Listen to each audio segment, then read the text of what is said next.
How to make text cursor easier to find in Windows 11. Hi everyone, this is Kate here and welcome back to the channel, and on today's video we will learn how we can make this text cursor look easier to find in Windows 11. So without further delay, let's get started. For that, you have to open up settings in your device. Click on the search icon and in the search bar, you have to search for settings. Under your settings, navigate to this menu bar on your left hand side, click on accessibility. Now under accessibility, there's an option as a text cursor, you have to click on it. Now first of all, turn on this toggle right here. After that, under this color section, you have to select your preferred color.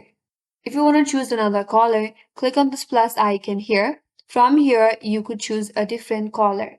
So once you have selected your color, now if you close settings from here and if you head over to your word, there you can see now it makes your cursor easier to find. That's it, and that's all for today's video. Hope this video was helpful, and if you're new to our channel, consider subscribing. Thank you for watching and stay tuned for more videos.